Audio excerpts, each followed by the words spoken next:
Comic Relief is a $100 million charity with several branches and projects. One of those projects is Kids Relief, whose purported goal is to empower young people with the tools, opportunities, and support they need to harness their imagination and creativity in the fight against poverty. My name is MRIXRT, and my YouTube channel is Really Cool, and I intend to show you that what they really do is teach children how to gamble, preying on the exact same children they say this program is meant to help, using predatory, manipulative tactics in order to get children to spend as much of their money, or their parents' money, as they can, and then funneling a significant amount of that money into the hands and wallet of an abusive scam artist. You'll need context, and there's a lot of background, but it's important,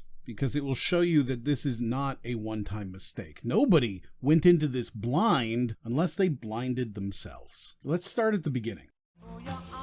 In Ethiopia, 7 million people are threatened by starvation. What we saw was a bad situation getting worse. A general food shortage all over the city. Volunteer Eastern Airlines employees giving out candy to refugee children in Addis Ababa. And there's an organization called Comic Relief. Comic Relief was founded in 1985 by Richard Curtis, the creator of Mr. Bean, and his colleagues in response to the Ethiopian famine. Their entire foundation was built on a simple but powerful promise, the Golden Pound principle. Every single donated pound or dollar would go directly to charitable projects, mainly helping people in poverty in Africa. All operating costs, like staff salaries, would be covered by corporate sponsors or interest earned on money waiting to be distributed. Remember this, it becomes important later. By 1988, they launched their Red Nose Day telethon with comedians broadcasting from Ethiopia alongside dozens of celebrities. This first event raised £15 million and established a template Comic Relief would follow for decades. Celebrity telethons, red noses, and videos of big stars having emotional moments in Africa. Over the years, Comic Relief grew into a billion-dollar charity machine. However, most of its funding came from the annual telethons. Comedians would get on TV and tell jokes while showing a phone number you could call, and in return you'd get a t-shirt or some other swag.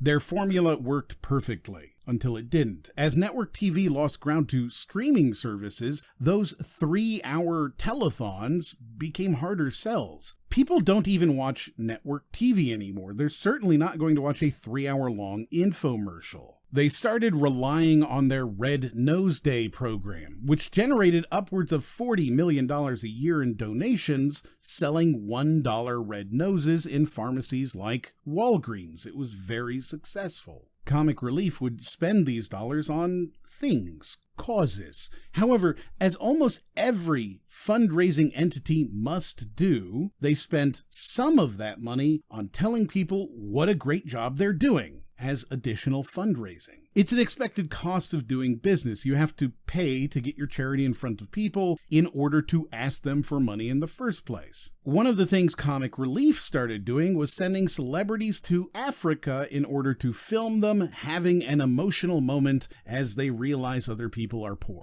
What about your mother and your father? Where do they live? My mommy died. Ain't got a soapbox I can stand upon, but God gave me a stage, a guitar, and a song. One of the people they sent was Ed Sheeran, whose ad won an award. That award being the Rusty Radiator Award for Most Offensive and Stereotypical Fundraising Video of the Year. Unlike earlier ads from Comic Relief, which, to be clear, are also poverty porn, this one just struck a wrong chord and people were upset. It's not that it's particularly egregious either, it is very basic. It shows Sheeran looking sad as he realizes that poor people in the poorest parts of Africa actually don't have money or food. It's all very sad. That's why he's going to put a couple of them into a school now. Incredibly uplifting stuff. Comic Relief did not get a good response. In the age of social media, what once seemed like heartwarming celebrity charity began looking more like exploitation. Articles were written about Ed Sheeran's poverty tourism, and local activists who were actually on the ground in Liberia called Sheeran out of touch, underprepared, and performative. Comic Relief was accused of profiting from white savior mentality, as they sent Sheeran into Liberia to make a video about building a school, yet the entire focus is all about how sad all these poor Africans' lives were making Sheeran. It was equated to volunteering and then spending all your time uploading selfies. Shortly after this, reports surfaced that Comic Relief was hoarding over £117 million in unspent funds. They were just holding on to it. Meanwhile, they were spending over £11.9 million, about $20 million today, every year on salaries. Additionally, there were no less than 3 different fraud investigations for over £800,000 in misappropriated funds. I think it's very valuable to remind you that Comic Relief staff receive their pay from interest paid on money they have not spent. And here they are, not spending most of their money. All this at the exact same time that Comic Relief was being accused of continuing the White Savior Act when their representative told one of Britain's MPs that since he was black, maybe he should go to Africa and promote their cause. Naturally, he declined. It's not that the charity isn't good, but Comic Relief is doing very little to educate its public. The BBC, which has a responsibility to educate, has a responsibility for equality and multiculturalism, is failing if it allows Comic Relief and Richard Curtis effectively just to sit back with the same old white privilege and the same old comedians raking in the money for what purpose? And then COVID happened. Comic Relief announced they would no longer send celebrities to Africa and moved their Red Nose Day and Comic Relief functions online, as everyone in the world stopped going outside. The red nose became an Instagram filter, and Comic Relief became unmoored. They had nothing to do anymore. They can't send celebrities to Africa, the telethons aren't making as much money anymore, and they can't even sell red noses in pharmacies. And these online activities generated less money, tens of millions of dollars less. It is around this time that Comic Relief discovers Roblox. I'm Allison Moore, CEO of Comic Relief US,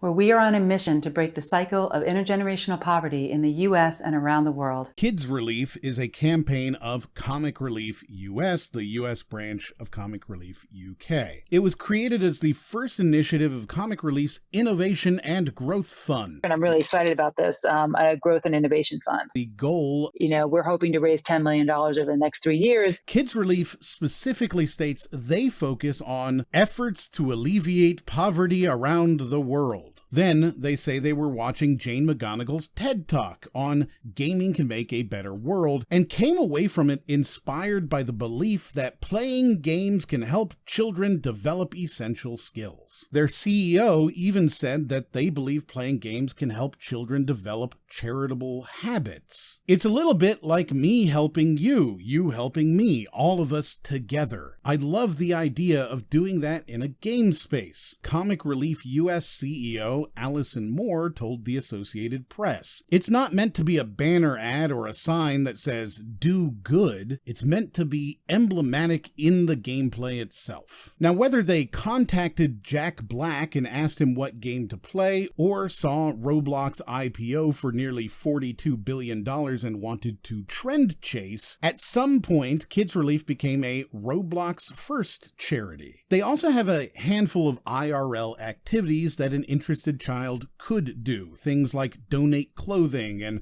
write letters to children's cancer hospitals. But as those are self-guided and free, for all intents and purposes, Kids Relief is Roblox games. I mentioned Jack Black because he signed on right from the beginning and even shows up as the guide in the first Roblox experience that Kids Relief released, called Solarpunk Simulator. Quickly, because I assume most of my audience isn't playing Roblox all the time, let me explain that Roblox is not a game. It is a game portal. Everything you do, everything you wear, all the games, all the activities are created by independent developers using Roblox. So while you are playing Roblox, Roblox is not a game. It's closer to a game engine like Unity or Unreal, except much simpler and closed off. Roblox completely controls the ecosystem. Solarpunk Simulator is one of those custom worlds, supposedly an educational experience designed to generate equality and uplift communities that focuses on systemic poverty. Kids Relief will tell you that this game is an audacious design that maintains the twinkle of the organization. The goal is to instill empathy, and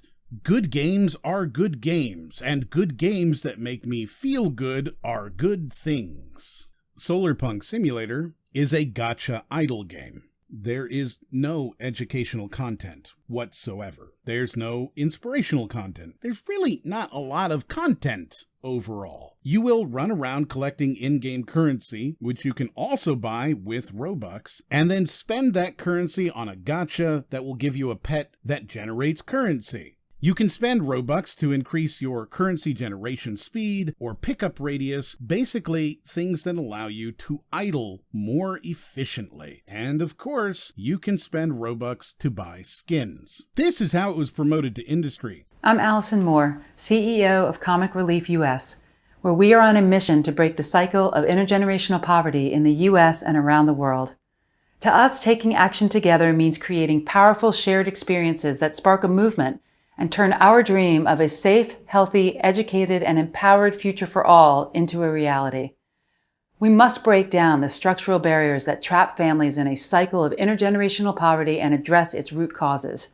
We must also build initiatives that can deeply engage a new generation of changemakers. Here's how it was promoted to parents. Kids perform good deeds, earn karma, and improve the world around them. The game uses adventure and fun to teach the importance of empathy, kindness, and community. Also, kids believe they can change the world. It's why we're giving them the tools to do it, by empowering young people and giving them access to leadership, education, and growth opportunities. Poverty is complex. There's no one solution, and we need imagination to end it. Kids have that imagination, and as adults, it's our responsibility to empower and nurture that energy. Honestly, it's inspiring. Now, let's watch how it was promoted to children. Hello guys, I'm Wolf Meteor, and today I'm streaming so you guys can get an idea of what Kids Relief does to help children. Let's get started.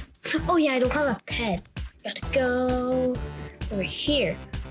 Should I just donate to Kids Relief? Alright, I'll do it. How much do you want? I'm gonna do 50 Robux. Remember, I'm spending my own money. Bam. That's charity. Get it?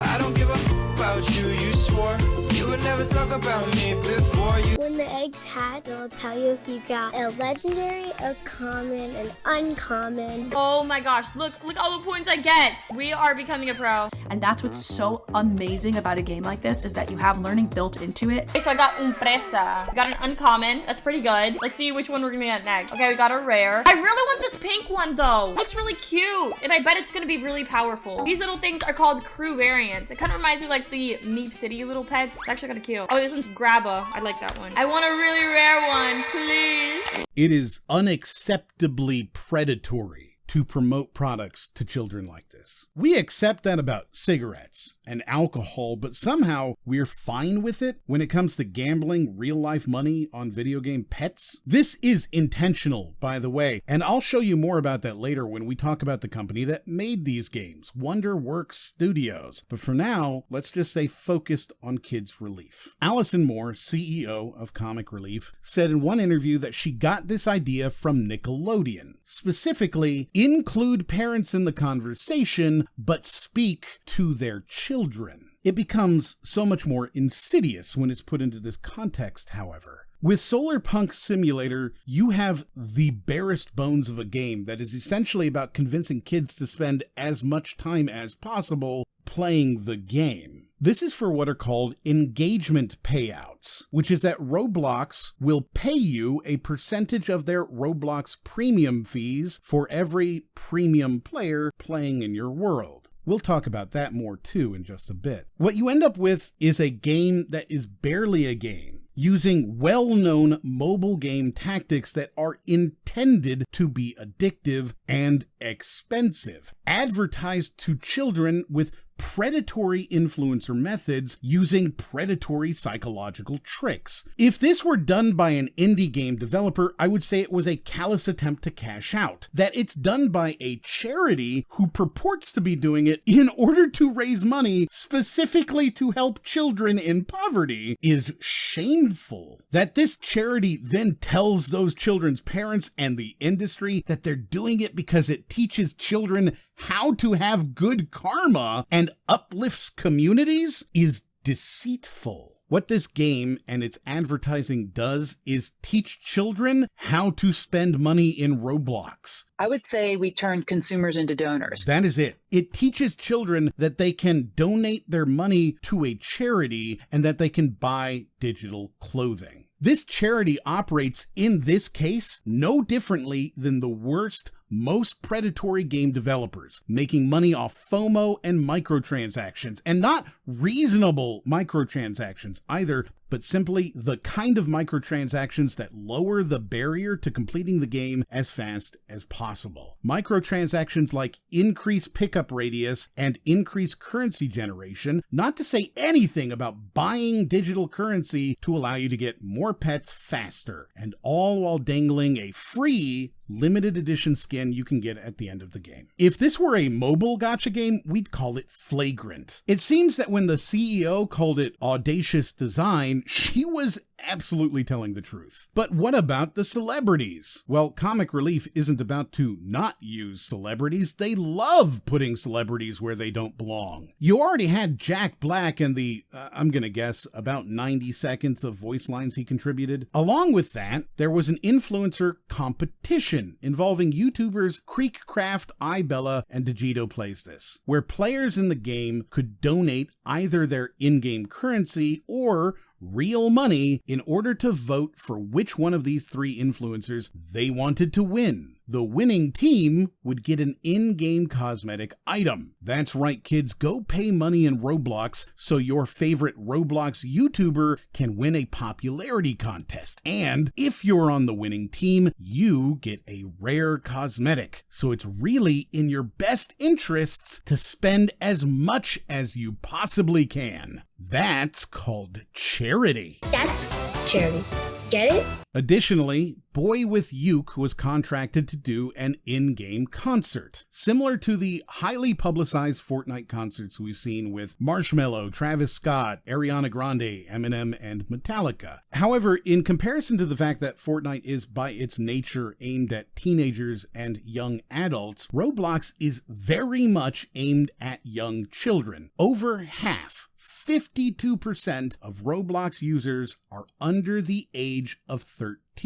So, it's somewhat confusing why Kids Relief decided to host a kids concert with such relatable songs such as Out of Reach, a song about being so famous you become anxious that the women you're talking to are only interested in sleeping with you for money. Toxic, about being so deep into toxic friendships that you might as well just drink it all away, and IDGAF, with such lyrics as, I don't give a fuck about you no more. Give me back my hoodies or I'm kicking down doors. You weren't even pretty looking back, and I'm sure you still miss me, so that's funny. And I'm not someone who cares about lyrics and music that you listen to, but I know there are a lot of parents out there who would find these songs questionable, and I don't think I could argue they were wrong. Solar Punk Simulator was successful, of course it was. It made enough money that Kids Relief decided to do it again. They contracted Wonderworks Studios and had them make a second game to change the world. They partnered with Nickelodeon, SpongeBob, and the Ninja Turtles and made a brand new game. This one called Kids Relief Simulator. So, you know, a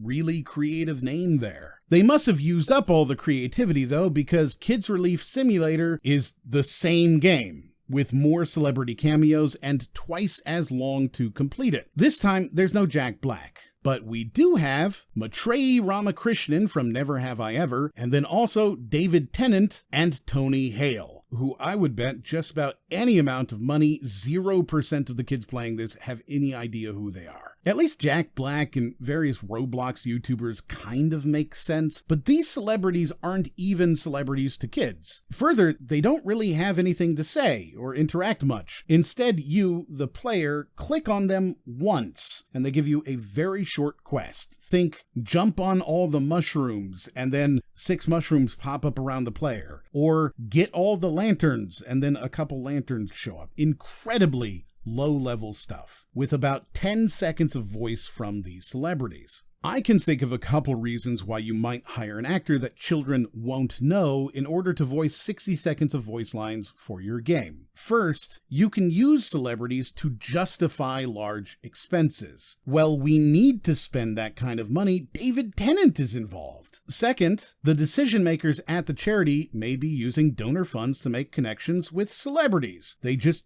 really wanted to meet them. These brief voice roles could be a pretext for business meetings. The choice of older celebrities suggests this may be more about the charity executives' interests than the children's benefit. Third, artificial legitimacy. This one seems incredibly likely to me. The presence of celebrities, even if not meaningful to the children, can be used in marketing materials to donors. It creates an illusion of high-profile support and legitimacy, and Kids Relief can cite these partnerships in grant applications and donor presentations. Or, fourth, poor oversight and mismanagement. The mismatch between the target audience and celebrity choice suggests the program wasn't designed for maximum impact. The mismatch between celebrities and audience could indicate that decision makers aren't being properly overseen, potentially revealing a pattern of unchecked waste. Now, obviously, these are only my own questions and concerns, but it's really difficult to justify having Tony Hale as a celebrity cameo in a Roblox game and suggest it was a legitimate match between kids and their interests. I suspect the percentage of children watching Veep is quite low. This game had a concert too, this time with 5 songs from Conan Gray, David, Alexander Stewart, Poppy, and Imagine Dragons. All of them gave a short, "Hi Roblox and Kids Relief, I'm X, and this is Y" song. I'm Poppy. This is the next song. It's called New Way Out. Play it loud.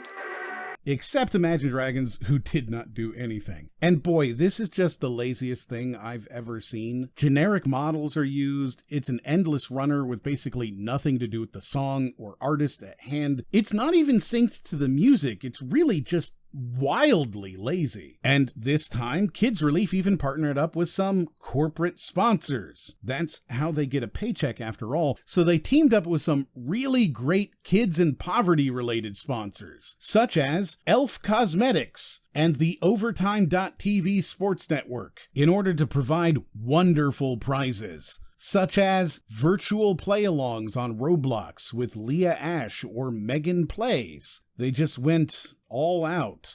Plus, this time, the game includes educational content. Highly educational content. There are 4 different characters you can talk to in the game, and they will each give you their story. Hi, I'm Chillboy24. I created Black Boys Meditate to help kids use yoga and meditation to stay calm when their emotions get too hot. It's so fun to help others. Hey there, I'm Tree Hero 58. I'm spreading the word about climate change and how we can all do our part to slow down global warming. There's no plan B for our planet. Branch out and get involved. Hi everyone, I'm Bookworm34. I'm speaking out against book bans in my state and made a little free library of stories banned in our schools. We may be small, but our voices aren't. Use yours to right what's wrong. Hi there, I'm Cake Sprinkles 78. I make part kits for families who want to celebrate special days but need help making ends meet. Keep spreading smiles and serving those who need a helping hand. I wanted to read these aloud to you so that you could understand when I say say that this is the sum total amount of educational content in the entire game. Those characters don't say anything else, they don't elaborate, and there's nothing in the game about these topics outside of this. It is literally 4 characters who you can optionally speak to that will give you a single dialogue pop-up. Perhaps they were worried they might instill too much empathy at once. Kids Relief isn't just about playing games. We're merging the fun of games with the importance of social impact to help kids to activate their power to drive social change, said Allison Moore, CEO of Comic Relief US. By joining forces with Nickelodeon and some of today's biggest celebrities, content creators, and musicians, we aim to unlock resources and opportunities for kids, not just in the US, but around the world. Once you add in her comment about include parents but speak to children, it starts to become clear that she views kids as the resource, not as the recipient of them. But she's not alone. Roblox's approach to unlocking resources has come under serious legal scrutiny. In August of 2023, a class action lawsuit was filed against Roblox and 3 co-defendants in federal court, alleging that the company helps facilitate illegal gambling targeting children. The lawsuit claims Roblox profits by taking a fee when online casinos exchange Robux for real money. You see, it turns out children can easily purchase Robux with gift cards or credit cards and then use them on gambling websites. The lawsuit also highlights Roblox's deceptive marketing practices aimed at minors, including the use of animation and cartoon-like graphics designed to appeal to children. Roblox allegedly pays social media influencers to promote gambling websites to young audiences while monitoring these promotions. According to the legal complaint, Roblox has direct knowledge of illegal underage gambling through traceable credit and gift card transactions, but continues to allow the practice. And as of March 2024, the court rejected Roblox's attempts to dismiss the case, allowing it to proceed to discovery. It makes sense why everyone's involved. It's practically reputation laundering. Roblox gets to advertise as though they do charity and help people, laundering their bad rap through the reputation of a well-regarded charity. Meanwhile, the charity launders the reputation of microtransactions by making them empathetic.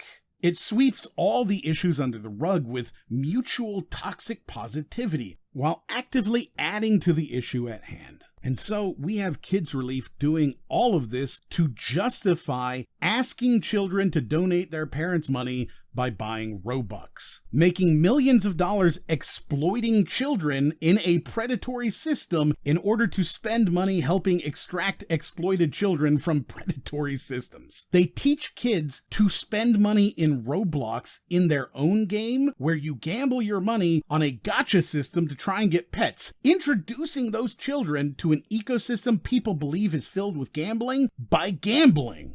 They promote their game with free skins and influencers and use celebrities to entice them to spend as much money and time as they can. Kids Relief is bilking children out of money while teaching them how to gamble, all while telling parents and industry that they're helping kids by teaching them how to be charitable, because spending money is empathy. That's charity. Get it? I know we've already gone pretty deep here into Comic Relief, but now we're going to have to go a little deep into Roblox. I promise you this is a worthwhile addition. It's an absolutely shocking series of facts, but also it's going to make you understand why this whole thing is actually so much worse. There's a line at the bottom of the website for Kids Relief that says, "Purchases made within this game will result in a donation of the net proceeds collected by Comic Relief, 30 to 70% of in-game purchases to Kids Relief." There's a lot here in very few words. You might see that 30 and 70% and think, wow, so anywhere from a third to almost 3/4 of a donation goes to Roblox? But it's actually worse than that. Notice it says net proceeds. That's really important here. Roblox has created one of the most complex monetization systems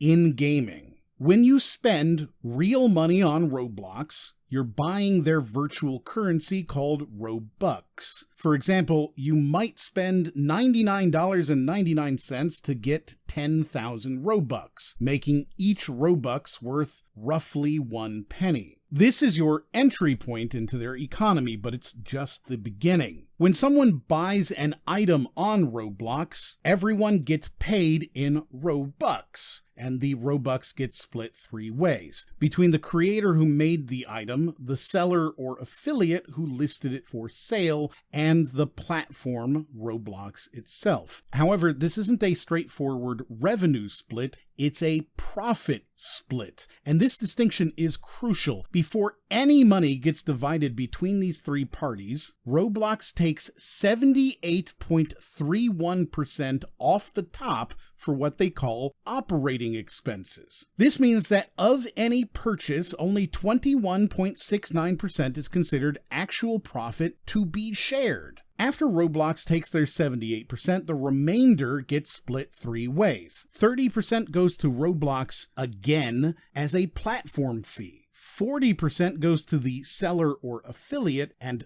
30% goes to the creator. In real numbers, if someone spends 1,000 Robux on an item, about 65 Robux goes to Robux, 87 Robux goes to the seller, and 65 Robux goes to the creator. If you're both the creator and seller of your own item, you get both portions, meaning you'd receive about 152 Robux from that 1,000 Robux sale, unless Roblox itself sells the item, in which case it's back to that 65. The system becomes even more complicated when multiple creators are involved. In these cases, Roblox charges an additional 30% marketplace fee, further reducing the amount creators receive. They effectively double dip on their platform fee for collaborative works. Additionally, Roblox offers premium memberships that provide monthly Robux allowances, and buying larger currency packs can increase the percentage by about 4%, though creators still receive the same fixed amount per Robux. Converting Robux back into real money adds another layer to this system. Creators must accumulate at least 30,000 Robux before they can perform what is called a DevX, or Developer Exchange. The conversion rate is variable, but currently sits at $0.0035 per Robux, meaning 30,000 Robux converts to $105. To put this in perspective, if someone spends $99.99 to get 10,000 Robux, and then spends those Robux on a creator's items, the creator only receives about $2.28 in real money value from that original $100 spend. Of course, that's assuming the user paid for one of the higher packages of Robux, which includes discounted Robux prices. The cost of 100 Robux to the user is anywhere from 65 cents to $1.25, depending on how you buy these Robux, such as buying them on mobile or console, using a gift card, buying over the web, and whether or not you're a premium member. I'll explain premium more in a few minutes, but one of the perks is significantly cheaper Robux. I'm going to simplify it down. You are selling a hat. You sell that hat for 1,000 Robux. That hat costs the user between $6.50 and $12.50, depending on how they get the Robux. When you sell the hat, Roblox takes 78.31% off the top and then takes 30% of that remaining profit. You then split the remainder with the affiliate seller who sold your hat, leaving you with 65 Robux. You need $105 worth of Robux to convert. That means you need to earn 30,000 Robux. That means you'll need to sell 462 hats for a total of 462,000 Robux. This will cost the user between $3,003 and $5,775, while you have earned between 3.5% and 1.82% of that money. Nearly $6,000 to earn $100. I know this whole thing was probably very confusing. It's confusing to absolutely everyone, and on purpose. This is without even going into some of the finer wrinkles in the system, such as legacy content, part of a two-tier system that creates an additional layer of complexity in understanding how money flows through the system. In essence, what looks like a simple virtual currency system is actually a sophisticated profit-creating model that significantly reduces actual earnings through multiple layers of fees, conversions, and splits. The final real-world value is far less than the sticker price might suggest. So let's look at that initial statement again. Purchases made within this game will result in a donation of the net proceeds collected by Comic Relief, 30 to 70% of in-game purchases to Kids Relief. That's the 30% creator fee and up to 70% if they also get the 40% affiliate seller fee. That means that donating $100 through the Kids Relief Simulator generates between $2.28 and $5.56 in actual charitable donation, while Roblox pockets between $95 to $98 of your donation. I spent an extra several hours, days, double checking this because it seems wrong. It seems like that would be illegal, or maybe I'm just doing bad math. This information made me consider whether I'm bad at math, because this is Roblox. This is a $27 billion company. Has no one ever reported on this before? This feels like theft. This company is taking 95% of the revenue going through the game, including when it goes to a charity. And even though all the information is public, people are just like, well, yeah, it's Roblox. It's a game for kids. This is totally okay. Now, of course, this isn't taking into account Roblox's engagement-based payouts, which is where developers actually make money. Let's be clear that Roblox is not sharing any of its profits to do this. I don't want you to think that any of the above 95% theft is somehow mitigated by the engagement payout. Instead, it's paid for by premium monthly subscriptions. At its core, Roblox's premium system is designed to share subscription revenue with developers based on player engagement. When a player subscribes to premium, which about 15% of players do, they're not just getting benefits for themselves, they're also generating revenue for the games they play. But this system too is far more complex than it might first appear. The fundamental unit of measurement is time, specifically how premium players divide their playing time between games. Roblox tracks this on a rolling 28-day basis, which aligns with their premium subscription cycle. However,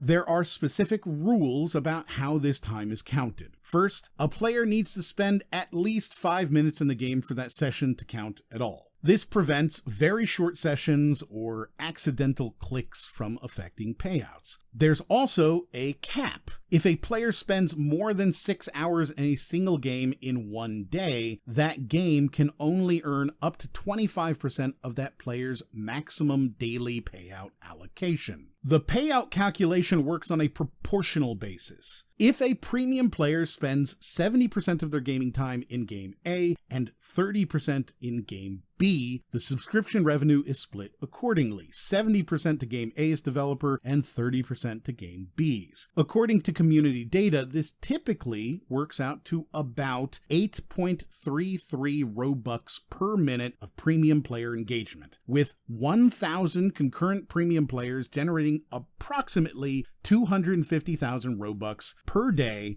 when playing for 30-minute sessions. That works out to about $875 in real-world value. However, there's an important nuance to how the time allocation works. Each game session can potentially override another for premium session time. For example, if a player spends 8 hours in game A, then switches to game B for 16 hours, game B might get all of the Robux instead of it being split proportionally. This has led to some controversy in the community, particularly regarding AFK games that keep players logged in for extended periods. Games like Solar Punk Simulator and Kids Relief Simulator. Games which further incentivize AFKing by selling paid microtransactions that allow you to AFK more efficiently. Let's look at Solar Punk Simulator first. The game has 2.279 million total players, with 1.453 million playing for more than 5 minutes. Assuming the standard 15% premium player rate, that's about 217,000 premium players. At 30-minute play sessions, this could generate around 55 million Robux daily. That translates to about $190,000 per day. If these same players stayed for an hour instead, the earnings could double to 110 million Robux, or approximately $380,000 daily. And if they played for 3 hours, the potential earnings would surge to around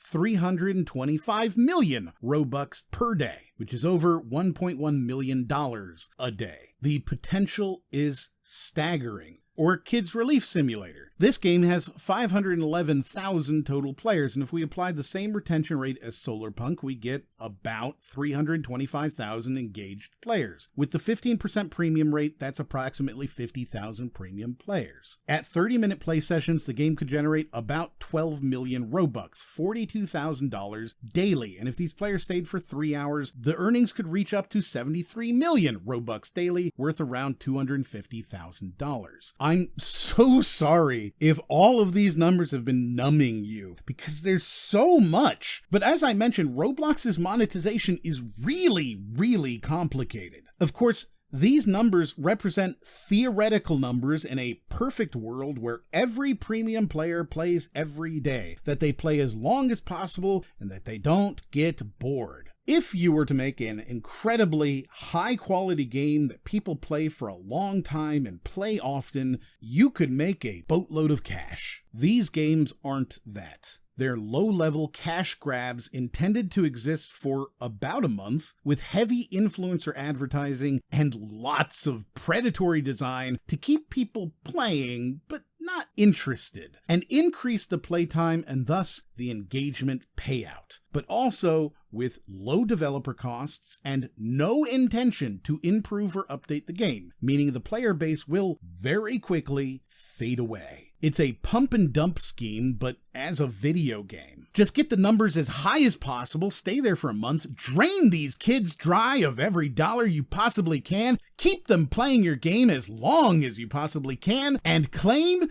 it's all for charity. That's charity. Get it? What kind of developer would do that? Wonderworks Studio is a Texas-based metaverse game studio founded by 2 YouTubers. Zachary Letter, known to most as Aviator Gaming. Aviator Gaming. A Minecraft role player with 1.3 million subscribers and part of BAM Lounge, the Proper Idiots, Proper Dummies, and Proper Life gaming groups, and also the person behind the VTuber Honey the Unicorn. It's me, Honey the Unicorn! He's been on YouTube for almost 2 decades and is well known in the Minecraft world, having been part of an influencer house with Sky Does Minecraft and others. And then Megan Letter, Zach's wife, known as Megan Plays or Megan Plays Roblox, a YouTuber with 3.6 million subscribers on her main channel, and also the owner of half a dozen other channels such as Megan Reacts and Megan Plays Live, all with between 100 and 500,000 subscribers. The two began dating in 2017, then in 2018 Megan switched to Roblox and within a year went from a few thousand to over 1 million subscribers. In 2019, the two started Honey the Unicorn and Perry the Panda as VTuber sidekicks to Megan, which would funnel viewers into her brand. Megan was now a bona fide Roblox celebrity with over 3 million subscribers. So, Megan, tell us about your strategy as an experienced creator. Making over $1 million a year from ads, another $1 million from merch, and more. Leading to a 7-figure salary, is that right? Perhaps you've played a game and had a complaint. Man, I wish they would fix this thing, or I wish it was set up like that. Megan had the same thoughts, but then she realized that she could pay people to do this. As we know, Roblox gives us all of the tools and the education factors and the resources to hire amazing developers to create these games. And so in July 2020, WonderWorks Studios was announced with a new Roblox game called Overlook Bay. It was a smash success, generating $1.5 million in just 4 months. They hired 8 new staff, paying over $40,000 a month in overhead, and introduced another game, and it too was a smash hit super success, generating thousands of dollars a day. By the middle of 2021, they were making over $8 million a year. Truly a wild success story. Managing to take advantage of the boredom of children stuck alone at home in the middle of the pandemic to create a diversified and complementarily integrated business network. If this were the end of the story, it would be a rags to riches. Zach, previously with $38 to his name, now living in a $1 million home running multiple $1 million businesses with his wildly famous wife, and a successful 1 million+ subscriber fan base of his own. It was around this time that WonderWorks Studio started to work with other brands, parlaying their experience as media personalities and successful game designers into a package deal they could sell to corporate brands. If you had enough money, they could make you some Roblox clothing or even a whole experience. Then promote it with their various influencer brands and bring you an audience to your product immediately. It makes perfect sense. The first of these collaborations was Forever 21, with WonderWorks designing and creating some clothing for the brand. Very quickly after release, however, there were accusations that the design had stolen artwork from another designer, C. Sapphire. WonderWorks was very quick to deny this, stating all Forever 21 apparel was originally designed and created by WonderWorks. The apparel wasn't copied from any source. However, we do recognize the similarities, so out of respect for the original artists, all creators and players on the platform were updating the design now. They removed the Forever 21 skin and then deleted the tweet. And boy, it is so obvious that this is stolen. It is so very clearly one-to-one that this was just copied from C. Sapphire's design. You can't even call it a ripoff because it's not similar, it's identical. However, C. Sapphire never seemed to complain again, because they were hired by WonderWorks. Now, if I were to hypothesize why a company might want to hire the complainant of a copyright issue that had gone public and viral, my incredibly jaded and cynical mind immediately assumes that this is a quick and dirty way to both end the complaints by paying the artist without admitting any fault, and also a way to get that same artist under an NDA. I recognize that I am cynical and jaded, however, so it's probably not that. A few months later, WonderWorks raises over $5.5 million from venture capital investments in 2 different seed rounds to expand this business and continue making Roblox games for corporate interests. Then, just after this, the Glassdoor reviews for WonderWorks go viral. The reviews painted a shocking picture. A company that was systematically laying off employees while maintaining the appearance of luxury. In one particularly damning incident, management took leads to an expensive steakhouse specifically to tell them they were laying off people that day. This would be the first of 2 waves of layoffs. The timing of these layoffs was particularly cruel. The second wave was executed during the holiday break and included a mother who was on maternity leave. And the first wave had included someone who was on medical leave recovering from surgery. When employees offered to give up perks like catering, the snack room, and branded company clothing to prevent the layoffs, management's response: after the layoffs, the company now has more financial freedom to provide these things.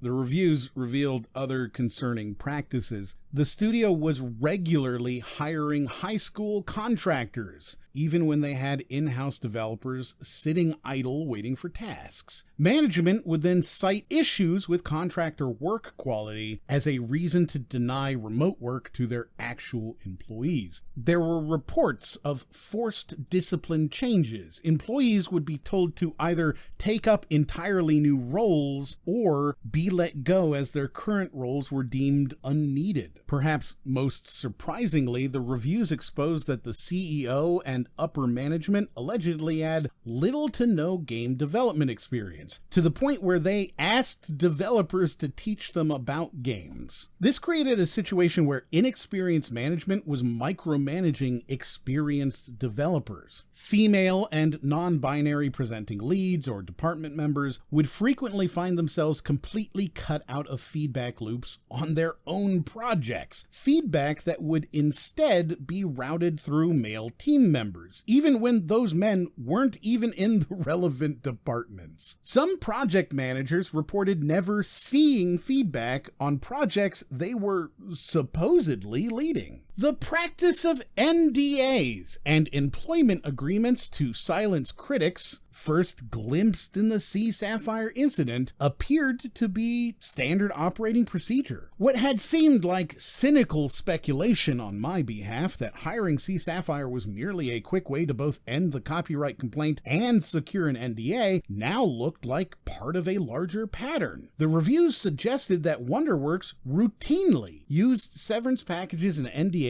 to maintain their carefully curated public image, with one review explicitly noting that employees felt pressured to stay quiet and not talk poorly of the company if they want to receive any type of severance pay. You may hear severance a lot here, and that's because people were constantly afraid of being laid off. Reviews suggest that you could be fired for any reason or no reason and with absolutely no warning. As one reviewer put it, working there was like playing a game of Survivor. Who gets eliminated next? Another review talks about how the allergies in the area must be so bad because everybody seems to be crying in the bathrooms. The company's approach to development was equally chaotic. While they spent lavishly on contractors, the resulting work was often left unused. Games had no structured development process, and when management demanded pivots, there was no pause to reevaluate execution strategies. This created what one reviewer called a cascade of problems for each department, with development times exponentially increasing due to poor planning and management. Imagine being a game developer and told to create a whole new feature today. No planning, no testing. It needs to be live today because Megan's going to use it in her videos. That's not a pipeline. That's not even a garden hose. Perhaps most troublingly, reviews suggested that the CEO's handling of brand partnerships was, quote, absolutely terrifying. They described a pattern where partnership games were viewed solely as money-making vehicles to fund their internal IP, to become what Zach called the Pixar of Roblox. These collaborative projects were allegedly treated as disposable, tossed to the side, or cut back to bare minimum efforts once the funding was secured. Third-party collaborative projects like Kids Relief. When these reviews started gaining traction, WonderWorks' initial response was revealing. Rather than addressing the specific allegations about layoffs, mismanagement, or spending priorities, they released a statement that simply cited their diversity statistics. At WonderWorks, nearly 60% of our staff are women. We're co-founded by a woman, and 50% of our middle management team are women. It's really important to realize that this is a non-statement, because the issue wasn't whether women exist, but how they're treated and how the company approaches business in general, which wasn't addressed at all. The company's handling of the controversy on social media only made things worse. They began blocking concerned fans who were replying to their tweets, effectively trying to silence criticism rather than address it. By December 2023, the situation had become so heated that they shut their Discord server entirely, citing negativity and backlash from the community. Though I'll remind you that this was the only avenue for players to report bugs and issues with the games. And there are a lot of bugs and issues with the games. There are hundreds of reviews on Google, Twitter, Roblox itself, all complaining about different bugs, hacks, glitches. Customers didn't receive the things they paid for in-game, or being charged for items they never bought. And then they lost everyone's save data, and basically just stopped even trying to address issues anymore. It is really concerning to see a tweet from WonderWorks, and most of the replies fall into one of two categories: complaints about something that hasn't been fixed, or depressingly addicted children begging for the company to give them another dopamine hit. There's a discussion to be had in gaming in general as to whether or not a company is responsible for producing a product that preys on users through addictive FOMO and psychologically manipulative tactics. While I tend to believe that though not everyone falls for these tactics, those who do fall very, very hard, and therefore we should call these kinds of practices out, I recognize that you can argue that a company's priority should be first and foremost to make money. And these things do make money. However, I also believe that when a company's entire business is built on taking advantage of children who will spend upwards of $200 in a Roblox idle game designed to force them into dark patterns that even savvy adults fall for, well, maybe that business shouldn't exist. It is painfully clear to me that the way WonderWorks operates is to take a game that exists and is trendy, copy it, and then use their YouTube channels to promote the game to as many children as possible. Promises are regularly made for updates, hotfixes, and new features, which then never materialize. They will sell premium items in this game mode, most of which will function to increase idle time in the game. The worst evidence that these games are not intended to be played, that they're intended to harvest time, is that the ideal gameplay loop is being AFK for as long as possible. Then, once the complaints start rolling in, or the population starts to drop, they'll just disappear and go to the next game, abandoning the customers who invested money and time into their product in order to take advantage of them again, repeatedly abusing the same vulnerable customers over and over again. Zach is no stranger to controversy. He got his start as part of one of the very first influencer houses, shared with Basherverse, a highly controversial creator accused of sexual misconduct, Bertgasm, another highly controversial creator who got in a lot of trouble when he started role-playing school shootings in Minecraft, Steve Suptic, and Zombie Unicorn of Bully Hunter fame, and himself, a Minecraft role player who trended towards hypersexualized clickbait such as Minecraft sex roleplay, creepy pedo roleplay, and cheating boyfriend prank, sex prank, mature prank. Sometime around 2017, Zach deleted all these videos, nearly 25 million views worth of deleted videos, after others got caught and canceled. Minecraft seems to be a lot of clickbait, and I'm just done with that kind of stuff. It shows that Zach is aware and recognizes what crosses the line, but also won't address that until someone gets in trouble. However, I don't want to speculate why Zach would do these things. Unrelated to this, here is Zach pitching his cameo. I look forward to saying whatever you want me to say for money. Zach has a pretty massive interest in money, actually. And it'll be great. So, yeah, anything and everything, maybe, for money. To be clear, I don't mind if someone does content for money. I think that's fine. I also make money off my videos, and I'm unapologetic about that. This is a job to me, and I spend quite a lot of hours doing it. But it's not a primary motivator for me. If it were, I wouldn't have made a 3-hour video about the philosophy of Outer Wilds, because that is absolutely not a profitable move. But for Zach, it is clear that his primary and perhaps only motivator is money. He wants to live in a $1.5 million 2-story concept in Dallas. He wants to take 2-week vacations to Japan and eat at expensive restaurants and spend a week in Curacao and winter in New York for Christmas, go swimming in the Keys and celebrate birthdays in Las Vegas. I don't blame him. These are the luxuries of life, but they're not being bought through good works. They're being built on the backs of impressionable children. Yeah, so my demographic is the same as it was then. It's very, very consistent. My demographic is 90% female. I just took a poll out of 70,000 people. 90% were female to 93%, and then they were ages 7 to 14. So that's like the widest thing, but really narrowly, it's 9 to 10, like if you really center it in there. I'm going to show you a video called I'm Moving, a video from Perry the Panda, one of the VTuber sock puppets created by Zach in order to promote his Roblox game. But before I do, I want to show you an answer from Zach about what the purpose was behind creating these characters. So we decided that we were going to make an animated face cam that we would puppet through Adobe, and we were going to give them a unique voice, a bedroom, a personality, and a webcam that they would then record gaming videos on. And our plan was that they would play games that were of the same genre of Overlook Bay on Roblox. So every audience member that they acquired would potentially be a player of Overlook Bay.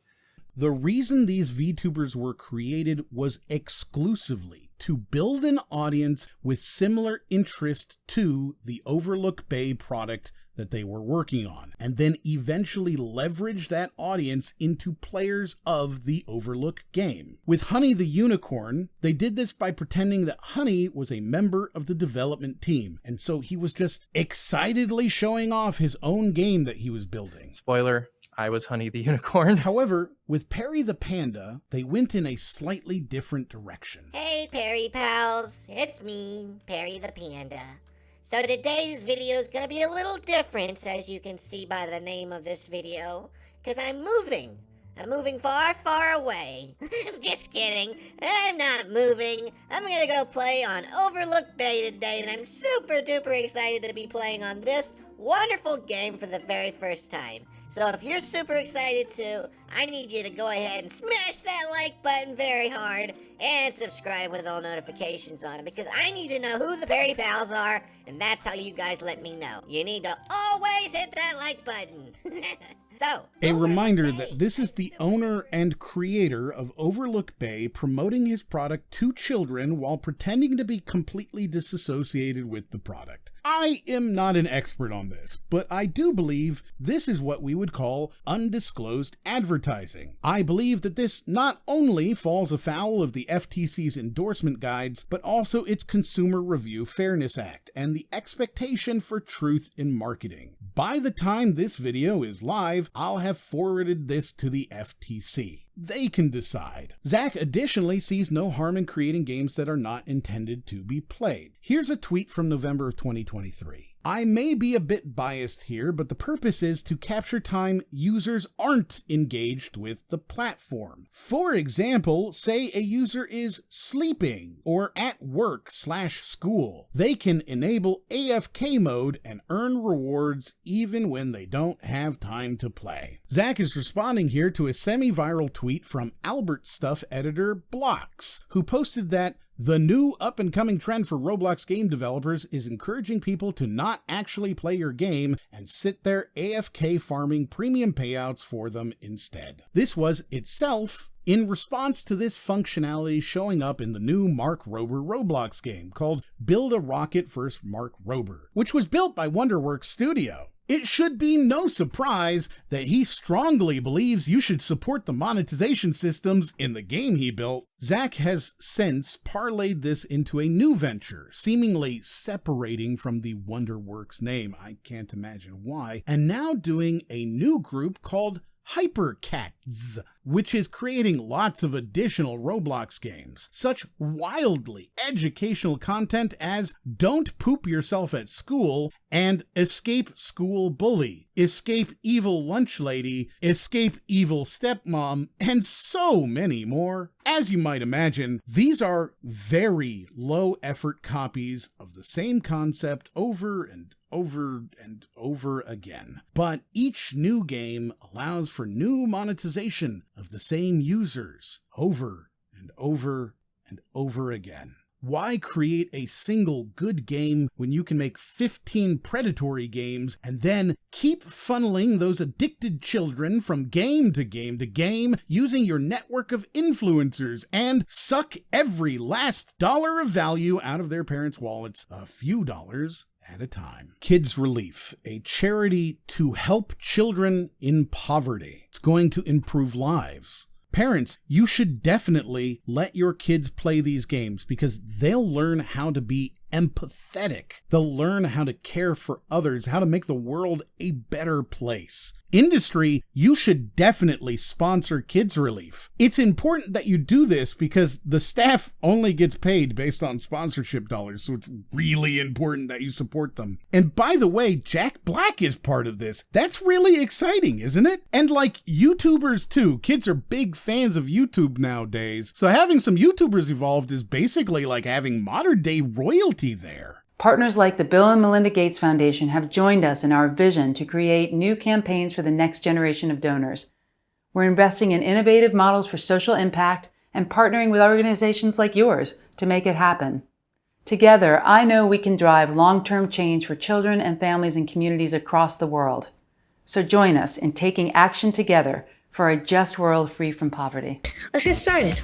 Oh yeah, I don't have a pen. Kids Relief did all of this for no money. Jack Black did the voiceover for free. He did it in a hotel room in the middle of promoting the Super Mario movie. I'm sure that promoting that film was exhausting, talking to hundreds of reporters asking the same 3 questions over and over again. And in the middle of the junket, he found time to donate his voice to become the face of this charity event. He's a gamer. He's got a couple million subs on Jablinski Games. He's popular intergenerationally, and he provided all of this for free. Boy with Uke, free. David Tennant, free. The YouTubers who made these videos, Digito, iBella, Creekcraft, all did this for free. They all thought they were helping a charity to do good works. In reality, they were helping promote a product wherein almost 90% of every dollar spent would go directly to the Roblox Corporation, and the remaining percentage would pay for a YouTuber's expensive lifestyle. Also, Comic Relief could say that on paper, they'd affected millions of kids' lives and interacted with half a dozen celebrities in order to get sponsorships. They signed this deal with WonderWorks to make both Solar Punk Simulator and Kids Relief Simulator during and immediately after the company was exposed for fostering a horrific workplace, all while being helmed by a man that even the briefest of Google searches would reveal was not the type of person to care about anything more than the profit he would take from those children.